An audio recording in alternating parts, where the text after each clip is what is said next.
Thank you, Crystal. Absolutely. My name is Crystal Coens, and I'm the Director of Clinic Partnerships and Business Development for the MAVEN Project. Thank you all for joining us today and our friends at Mariposa Community Health Center for hosting today's session, Abnormal Test in Pediatric Endocrine Practice, When to Worry and When to Reassure with Dr. Paul Kaplowitz.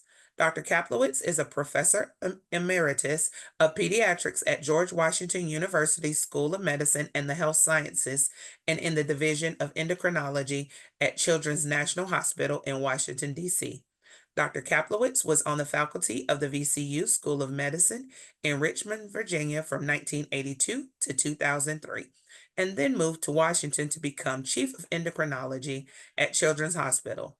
His areas of expertise include short stature and thyroid disorders, and he is especially well known for his work on precocious puberty, a topic on which he has written many articles among his 90 publications and chapters, and a book for parents. He has also been a strong advocate for reducing low value care in pediatrics and pediatric endocrinology. And in 2016, with the AAP, he endowed the Kaplowitz Lecture on Cost Effective Care in Pediatric Endocrinology, which is presented at the annual Pediatric Endocrine Society meeting. Since retiring from the Children's Hospital in 2018, he has been volunteering at Neighborhood Health VA, a federally qualified community health center in Alexandria, Virginia. In addition to in person care, he often consults by email and through the EHR with members of his multi site practice on abnormal lab tests and worrisome growth charts.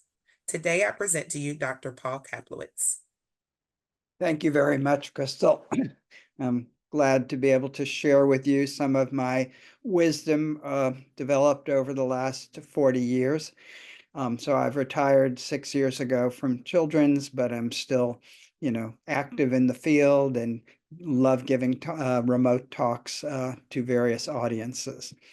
So I have to make these disclosures that I don't have any financial relationship with companies who are producing, marketing, selling, or reselling healthcare products.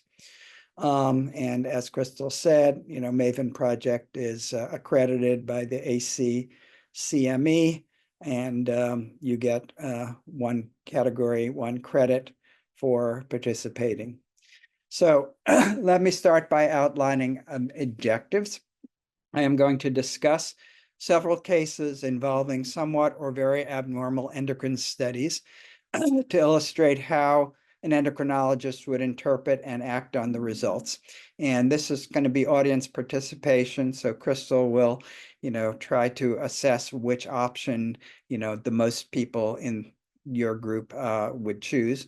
I'm also going to try to discuss the more general issue of trying to define when a test is really abnormal and how it relates or does not relate to the problem which led to ordering the tests in the first place.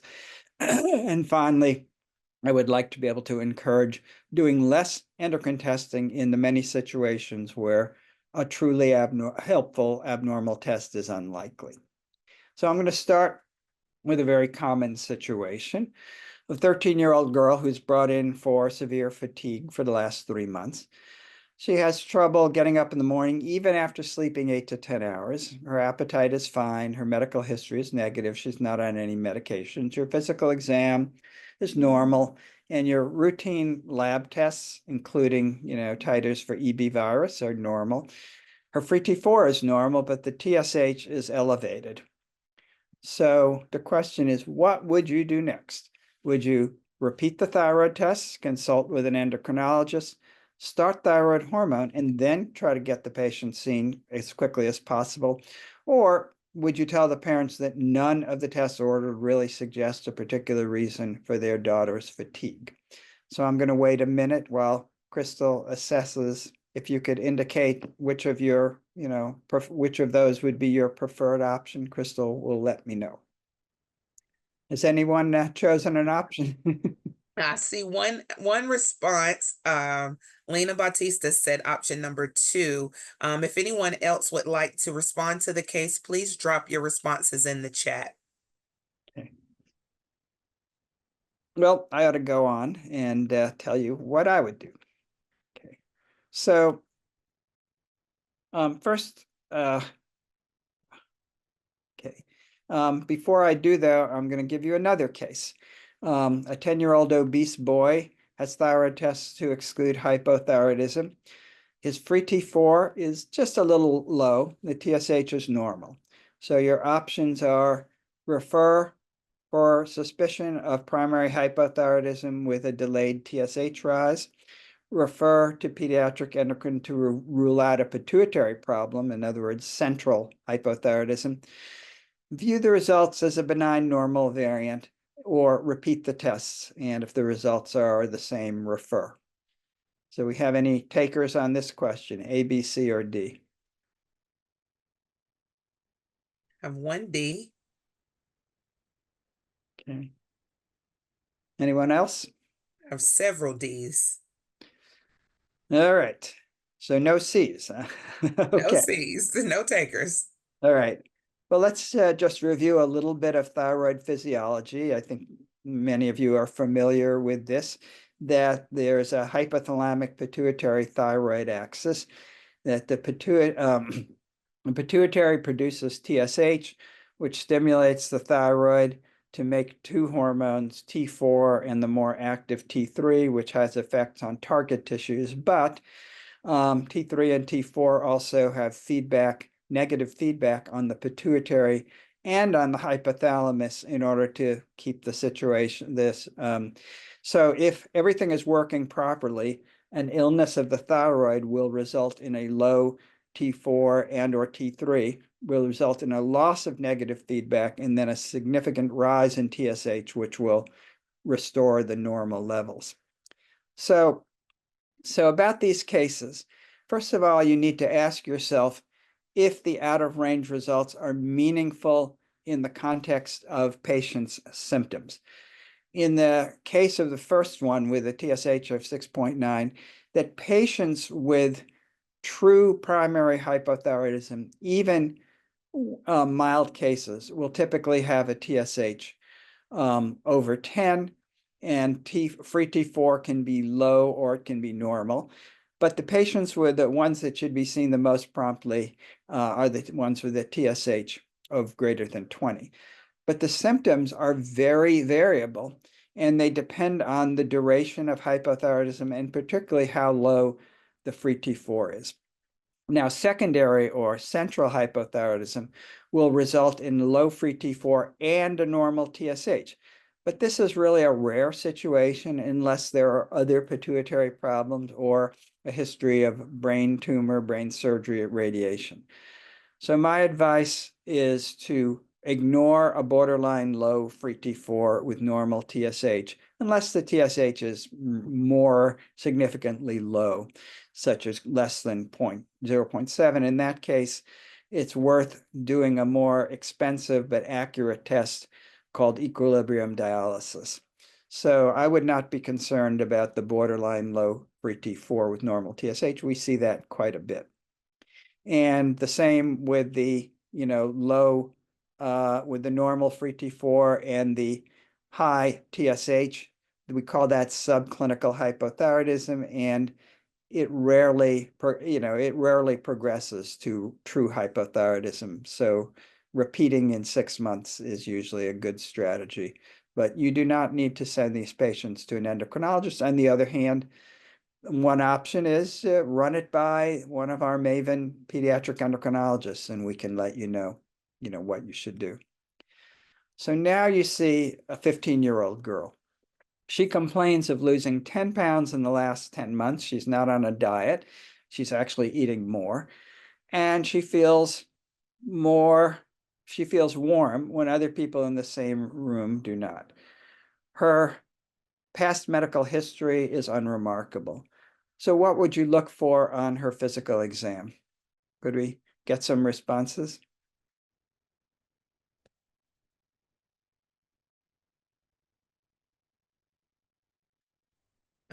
Environmental exposures and thyroid. I have one that says a goiter. All right. Proptosis of eyes, goiter, tremor, tachycardia. Yep, all those are good. So this is, examining the neck for a goiter. This is not a huge goiter, but one of the things you should know is that when you examine the neck, it's really helpful to have the patient look up to the ceiling, and that stretches the skin and makes the goiter much more obvious. And you can see, if you really have a goiter, you'll see a swelling on either side of the midline. But in terms of symptoms, I did forget to mention the proptosis, but yes, about a third to half of patients like this have proptosis, but a large symmetric goiter, tachycardia, with a somewhat elevated blood pressure, particularly a wide pulse pressure. Brisk pulses, if you put your finger over their heart, you will feel an increased precordial impulse, warm skin, and often you can see the patient has trouble sitting still. So what are the most important tests to order in this patient?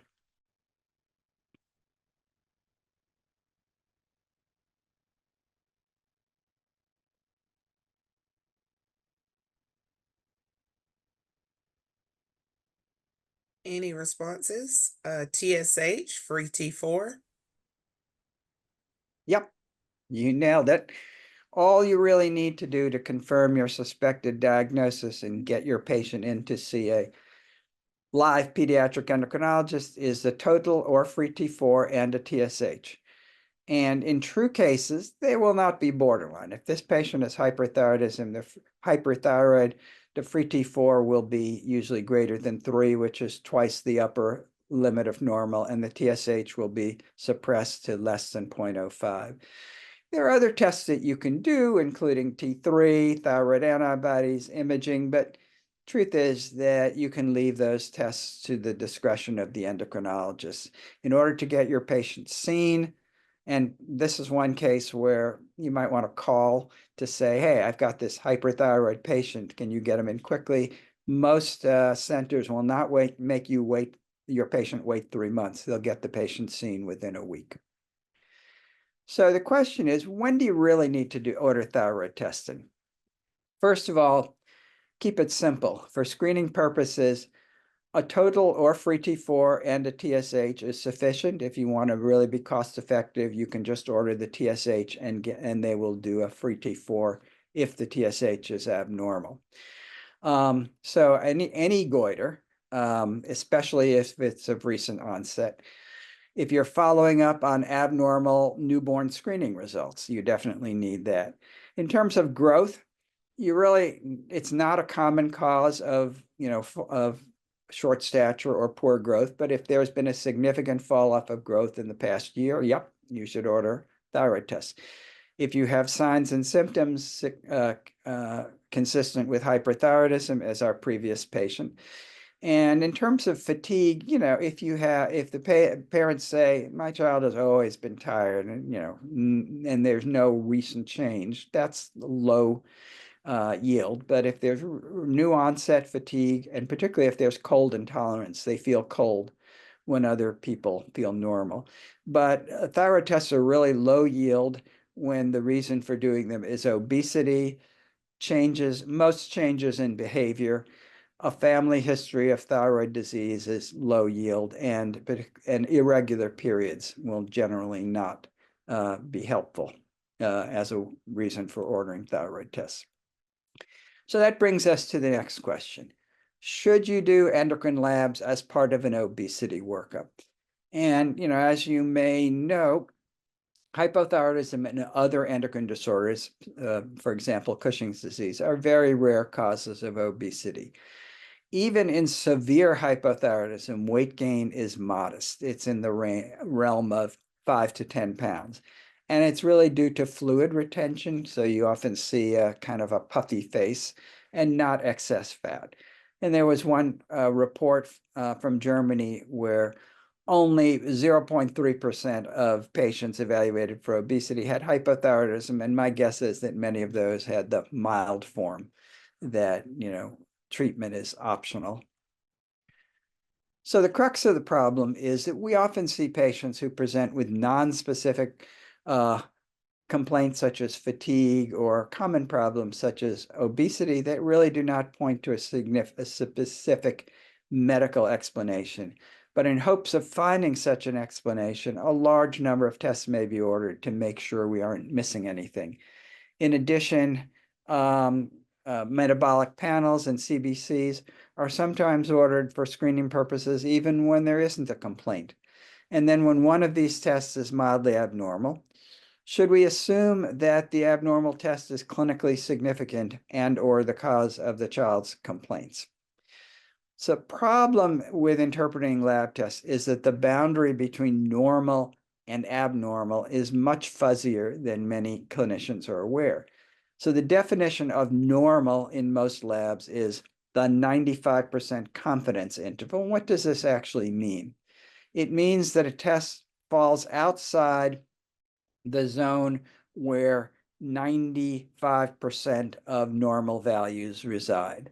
So here's your normal bell-shaped curve. And so you can see this is the 95% confidence limit, but you can see that there is a tail on both ends. So the question is, does this make any result which falls outside this range truly abnormal? And how do we know that a person whose test is just outside the limits, not, now if you get down to this part, that's more likely, but just outside the limits, how do we know that the person doesn't just have a normal variant result or real disease? So for some tests, the normal range varies with age, but the normal range given by the commercial lab does not always reflect this. Total T4 levels vary quite a bit by age. They're high in the newborn period because of the newborn thyroid surge, and then they drop, in the 1 to 5-year-old age, and they're, by greater than age 10, they're in the range similar to adults. But this is particularly true of puberty-related labs. I remember a situation where a commercial lab gave the normal testosterone range for boys as 240 to 800, but that's the adult range. But the pediatrician thought that a level of 150 in a 15-year-old boy was too low and needed to be evaluated. So some tests have a very tight normal range, so even a fairly small deviation may be clinically relevant. An example would be a normal serum sodium runs from 135 to 145, but a sodium of 149 could be meaningfully abnormal, especially if evaluating a child with polyuria and diabetes insipidus is a possibility. Another example is I was recently consulted by a provider on the MAVEN platform on a 2-year-old with new onset seizures, and the calcium was 8.8 with a normal of 9.2 to 10.8. And this provider wanted to know if they needed to work up, the hypocalcemia as a cause of the seizures, but borderline tests really don't result in such dramatic symptoms as seizures. So now we'll discuss another case. You have a 5-year-old overweight Hispanic boy who's sent for some screening labs. 3 days later, you receive the report that his CBC and urinalysis are fine, but on the metabolic profile, which was done at 10 a.m., his glucose was 118. And the parents tell you that he always drinks a lot. So would you, in this case, order a hemoglobin A1C, refer to Pediatric Endocrine for a type 2 diabetes evaluation, repeat the glucose, but make sure the child is fasting, or order a 2-hour oral glucose tolerance test with insulin levels? So I will wait a minute for people to give their preferences.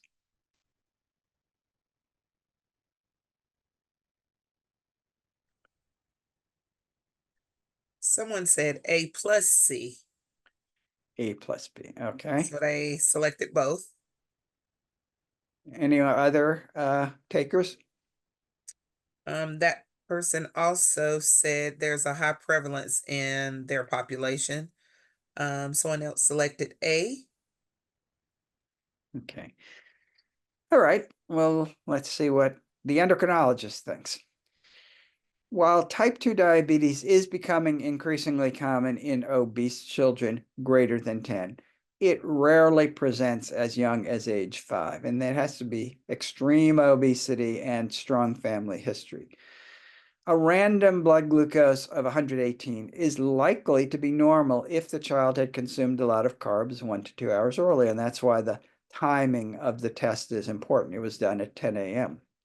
Also, the renal threshold for glucose is 180, so polyuria and polydipsia would not be expected, and these parents did not report that this was a new onset problem.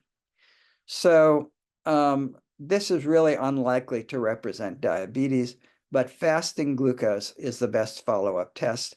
Hemoglobin A1C is often in that borderline at risk for diabetes in children who do not have diabetes or prediabetes. So in this case, the first thing to do would be to repeat the fasting glucose because of the patient's young age. But here's another glucose scenario. A 5-year-old boy had a screening urinalysis.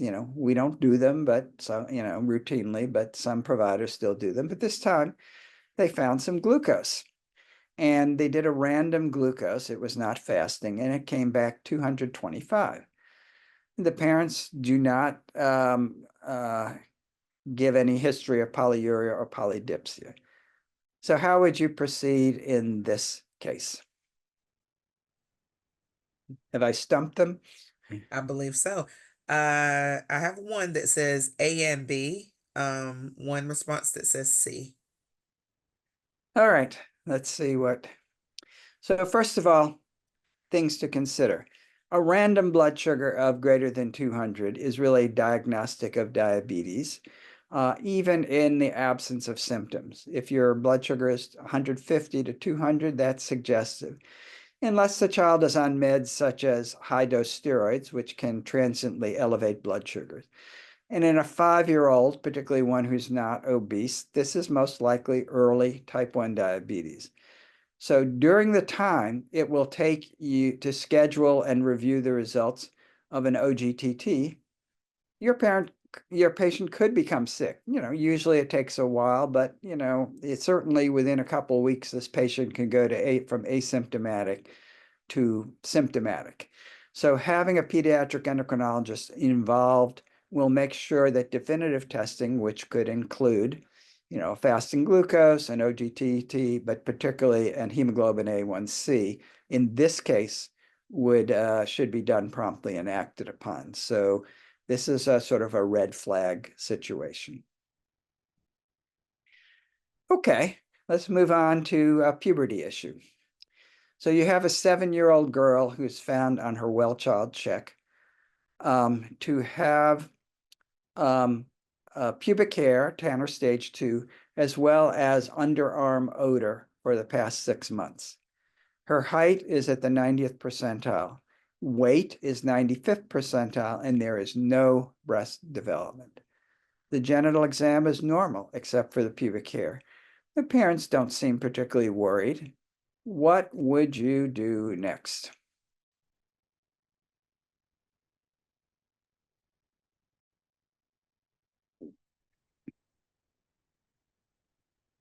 I'm hoping that this is a scenario that many of you have seen before.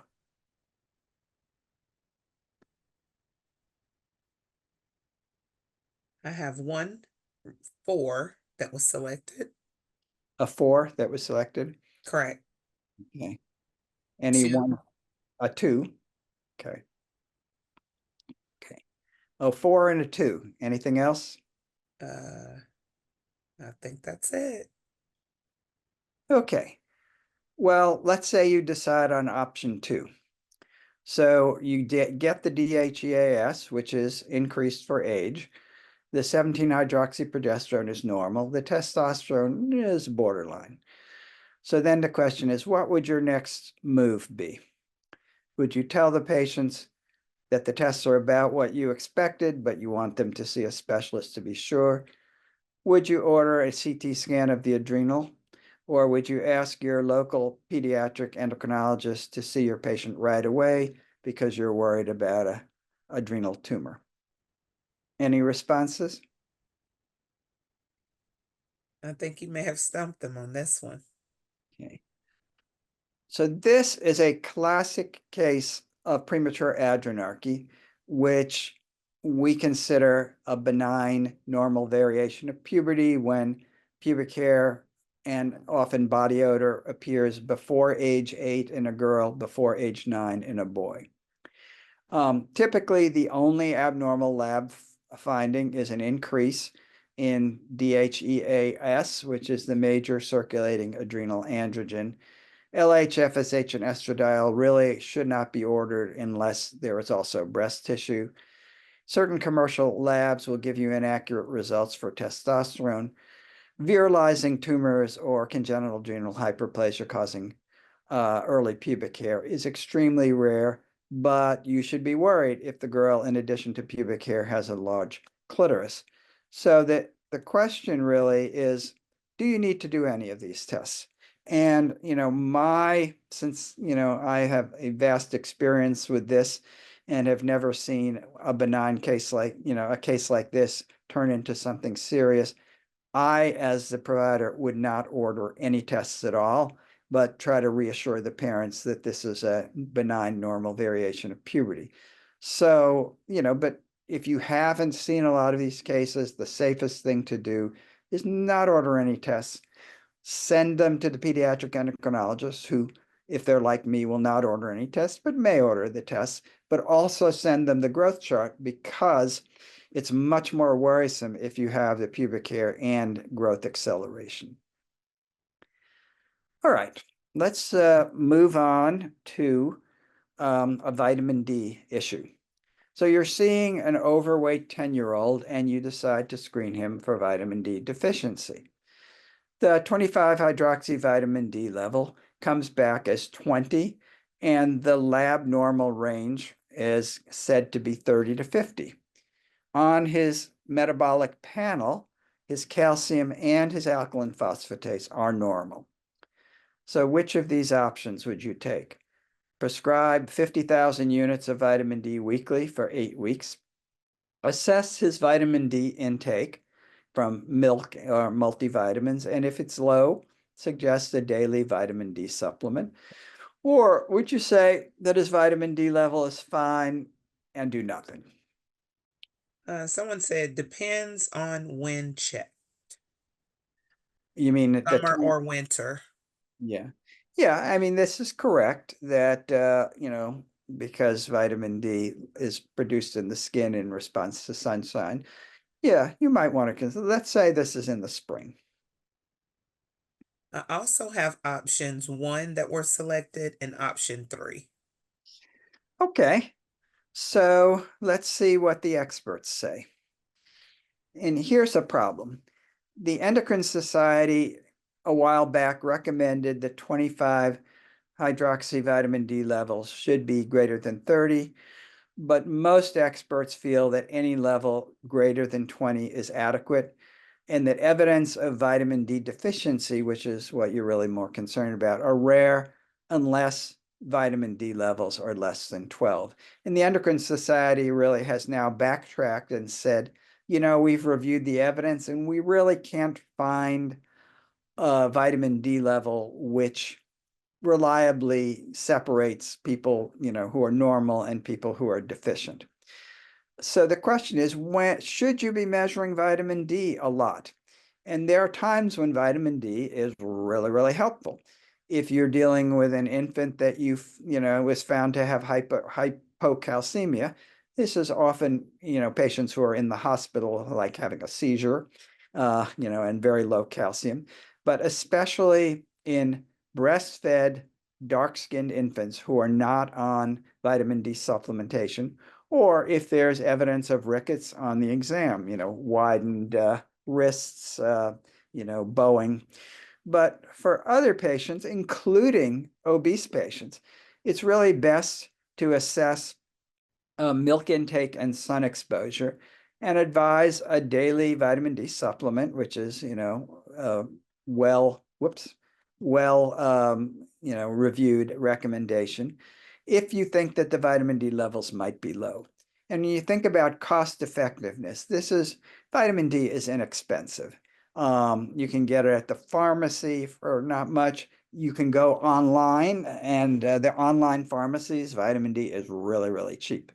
And it's far more cost effective than getting a vitamin D level, because if you get one that's, a little low, like 18, you're going to feel the need to repeat it after you've supplemented. And, vitamin D levels cost over $200. So I really would like for you all to sort of rethink your strategies for ordering vitamin D and focus more on supplementing, patients with low levels rather than, getting vitamin D levels on lots of patients.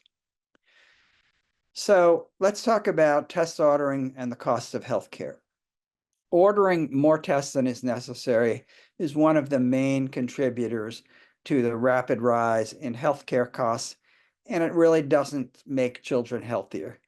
And this is particularly true of tests that are ordered for completeness, or, tests ordered when parents, suggest tests that you don't think are necessary. But ordering tests when the H&P don't point to a specific diagnosis. And one of the big problems is that, when you order enough tests, one of them is likely to be abnormal and borderline abnormal, and that often leads to retesting. And one example, for unnecessary tests is the mildly short child who is growing normally close to the 5th percentile. So there was a study published 11 years ago in Cincinnati where they looked at the diagnostic value of typically ordered screening tests in over 300 short children with a normal H&P and a normal rate of growth.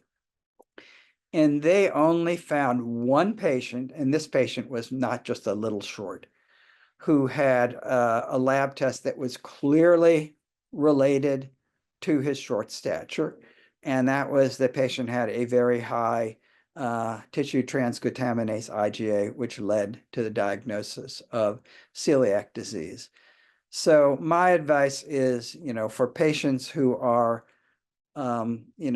either at the 5th percentile or a little below the 5th percentile, but, growing at a steady rate, not order any tests. If the parents are concerned enough that they want, the child seen by a growth specialist, that's fine.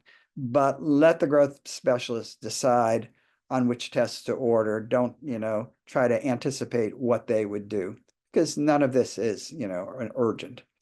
But, the cost, just to see what these tests cost at Children's Hospital. Now, I'm not saying that these are the tests that out in the community you would pay for, that what patients would be charged.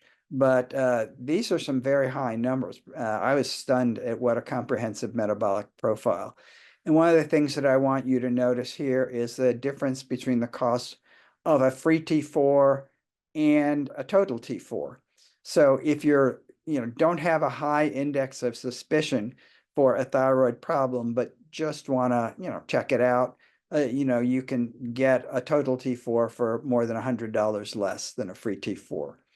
And, these other tests all add a significant amount of cost. So you add it all up, and the total, at least at Children's Hospital for the standard short stature workup is over $2,000. And that's often money that's not well spent.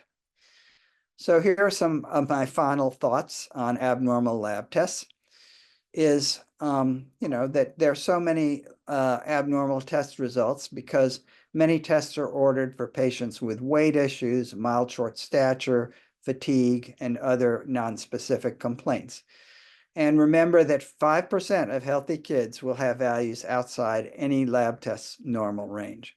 So if one orders 20 or more tests, there's a pretty good chance that at least one will be abnormal. So as best as you can, try to hold off on non-selective tests. And, if it's a fatigue issue or growth issue, see the patient back and follow up in 4 to 6 months before deciding whether to test or refer. The most common type of question I get as a MAVEN volunteer is, I saw this patient with X and ordered, and then they give me a long list of tests. And they want to know, what other tests should I order? All the tests they did were normal, but so you might want to ask us what tests might be helpful for a specific scenario, and it's often none, before you do the testing. And then when confronted with an abnormal test, consider whether the test is likely to be abnormal in a clinically significant way before referring the child to the specialist. And this is where, MAVEN volunteers can be very helpful in giving you some guidance on that, because test results, which are slightly outside of the reference range, rarely, if ever, cause problems. And then it's, how important is it to distinguish between subclinical disease states like subclinical hypothyroidism and normal variations?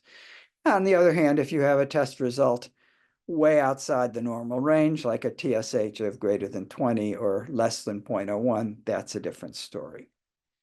So I'm going to end there because that will give us about 15 minutes for questions.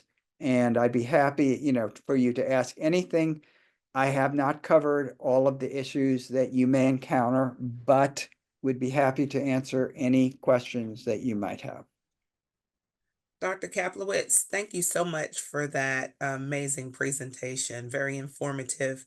I have several questions. The first question is, what toxic exposures can cause central hyperthyroidism or interfere with HPA axis? I understand flame retardants can. Did they say, read that question again, because you said hyperthyroidism or hypothyroidism? Hypothyroidism. So, what toxic exposures can cause central hypothyroidism or interfere with HPA axis? I Yeah, understand flame retardants can. that's a tough question because there's not a whole lot of data on toxic exposures and the thyroid. I mean, the most common environmental issue that can lead to primary hypothyroidism is iodine deficiency, which is rare in this country because most people use iodized salt. But I'm not familiar with toxic exposures resulting in, and central hypothyroidism is a pituitary problem, and it's even less likely that you would um, have a problem, with the pituitary from a toxic exposure. So that's a tough one because I haven't encountered that much in my clinical practice or my reading. As far as the HPA axis is concerned, by far the most common, cause of HPA axis problems is not really environmental, but use of steroids. If steroids are very safe if they're used as a pulse for an inflammatory condition or asthma, but chronic steroid exposure will suppress the HPA axis. And then if you order, tests, because if you're on prednisone, your lab tests won't pick that up, and you can have low cortisol levels and low ACTH. But I'm not really familiar with the toxic exposures that you might be thinking of. Thank you for that response. I have another question. I was taught to always get total T3 with suspected hyperthyroidism. Is that correct? Well, it's not necessary. It's I would, let's put it this way, 99, plus percent of the time, the free T4 will be high and the TSH will be low. The T3 or the T3 will also be high, and there may be very, very, very rare situations where the free T4 could be normal, but the TSH is very high. But my advice is, for cost reasons, is stick with the free T4 and TSH, and then the endocrinologist is going to probably want to order a bunch of other tests, including the appropriate thyroid antibodies. So I think if you stick with the free T4 and TSH, you're going to be safe, the vast majority of the time. Awesome.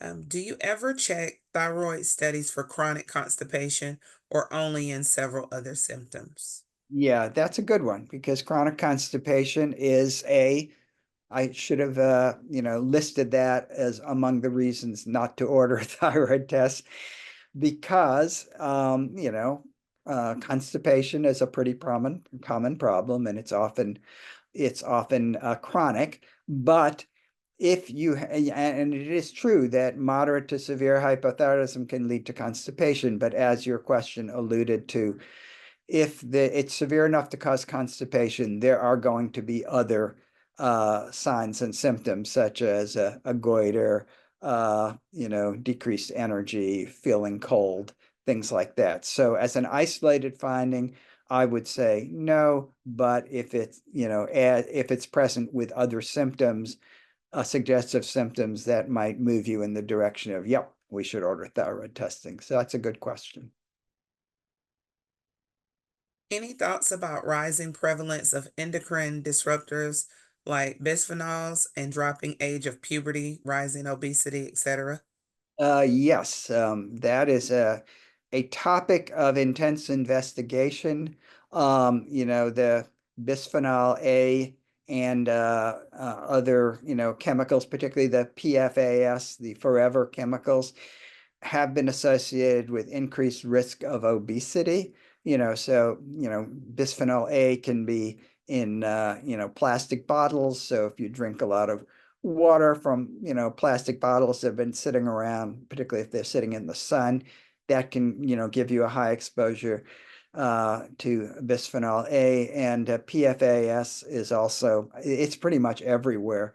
But the interesting thing is I just read a review article on, the effects of these endocrine disruptors on puberty, and the results are not at all clear cut. Some of them actually cause puberty to be delayed. These chemicals often interact with the estrogen receptors, so you would think that, you would see an epidemic of early breast development, due to some of these chemicals, but the studies don't really show it that clearly.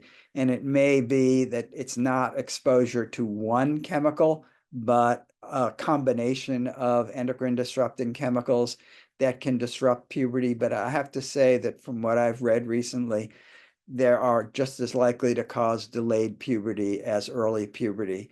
So right now, the consensus is not there, except that it's worrisome and more research needs to be done. But that's an excellent question. Why is it okay to have vitamin D so low? It's important for immune system, etc., not only bones. Yeah, well, the question is, how low can the vitamin D be before it causes problems? And there are definitely studies that show that if you have a low vitamin D level, let's say we call low vitamin D less than 20, that all sorts of things are more common: type 2 diabetes, obesity, metabolic syndrome, inflammatory conditions, things like that. So there's associations between low vitamin D and lots of things. The question really is, if you do a clinical trial and supplement patients to bring their vitamin D levels up to clearly normal, do you reduce the risk of type 2 diabetes, obesity, and all these other bad things that we're worried about? And the answer is most studies suggest that it doesn't. So, association is really very different from cause and effect. Association can be due to lifestyle differences, but not, it's not a clear connection between your vitamin D is low and therefore you're going to get condition X.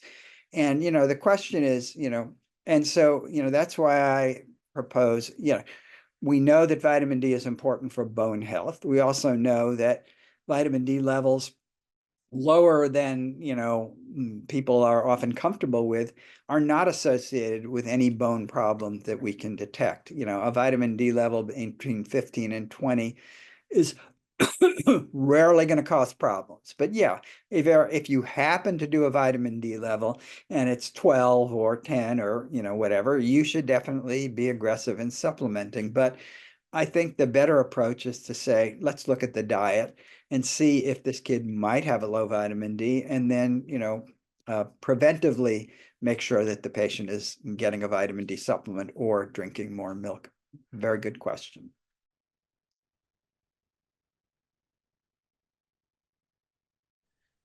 If, as per up-to-date, substantial epidemiological data indicate that the risk of cancer and infectious autoimmune and cardiovascular diseases are higher, even 25 hydroxy vitamin D levels are greater than 20, and that risk decrease with higher 25 OHD concentrations, then why do you think studies don't show any benefit per up to date to supplement beyond what is needed for bone health? Yeah, that's a tough question. I mean, the Endocrine Society recently reviewed all the vitamin D literature, and they support the supplementing, but not, I mean, the risk of cancer, related to vitamin. So it was the question that cancer was related to low vitamin D or high vitamin D. I didn't quite get that. Was the person asking if cancer is related to low or high vitamin D levels? I think it was greater. It was high vitamin D. Yeah. Well, I don't know that the studies that show that are very compelling, but you definitely don't want to overdo it. We have had patients that particularly they come in with over-the-counter preparations for bone health that have very, very high vitamin D. And, the most common complication, and so these are not regulated, we know exactly how much vitamin D is getting there, often, gotten at health food stores, but you don't want to take a vitamin D supplement that you don't know exactly how much it is. And, vitamin D levels of up to 2,000 units a day are really, really safe.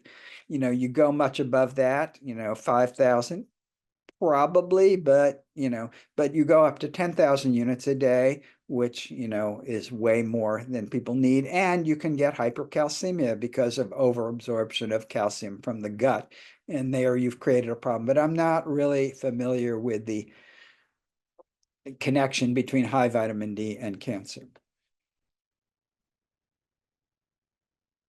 Next question is, should we order an ultrasound if the thyroid seems enlarged? That's a tough one because if the thyroid is symmetrically enlarged and you palpate and don't feel any nodules, any bumps, but it's just smooth and symmetrically enlarged. The main thing that you are going to find if you do order an ultrasound is your thyroid is enlarged. So I think that what I would do if the thyroid enlarges, order your free T4 and your TSH, and then if they're abnormal, send to an endocrinologist who can decide. But most of the time, we recommend not ordering ultrasounds for symmetric goiters unless there are some red flags, like one side is much bigger than the other, or there are nodules. And and then if you have a goiter and the thyroid tests are normal, treating is not likely to help. But you might want to take a measurement of the thyroid, see the patient back in 6 months. Sometimes goiters, will go away on their own or get smaller. Sometimes they get bigger, but if they're getting bigger, you definitely want to send them to an endocrinologist. Why does the age of onset of puberty seem to be dropping? This is a question that is really in my area of expertise because I've written articles on this.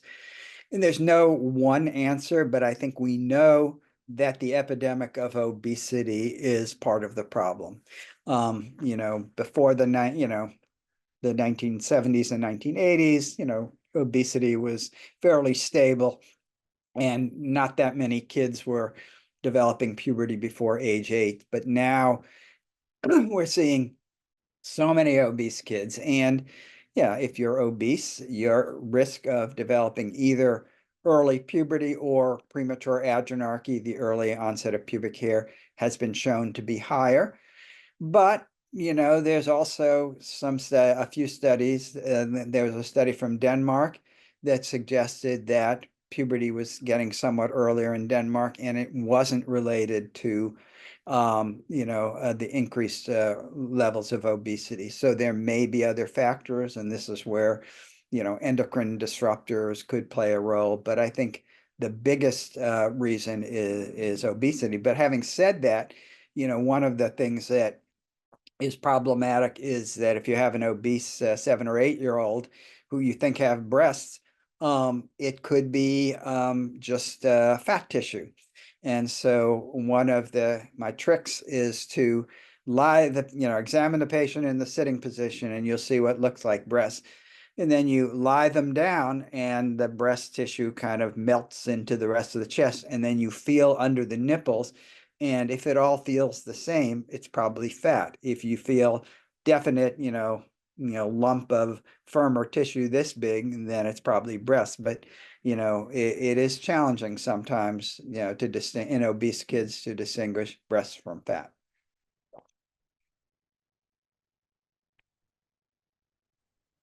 Okay, I want to clarify the last question. The individual was posing risk associated with low vitamin D, and then we'll have one, and that'll probably be our final question as we're running out of time. What is this added to the question on earlier puberty? Yes. Yeah. Yeah, I have not seen evidence. I mean, yeah, if you look at studies, there is an association between low vitamin D and early puberty, but we haven't found a cause and effect relationship. So if your question is, if you have a child with precocious puberty, should you order a 25 hydroxy vitamin D level? My answer is no.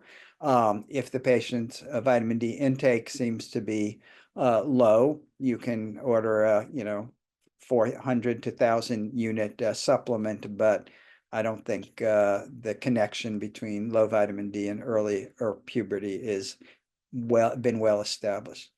Anyway, I really enjoyed speaking with you all. You have great questions, and it's clear from your answers to my cases that I've given you at least a few things to think about, and hopefully that will, help. And, also, remember that the MAVEN volunteers are ready to, address your non-urgent questions about should I order labs, or I've ordered labs and what do they mean?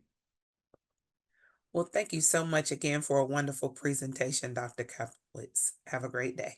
Bye. Bye bye.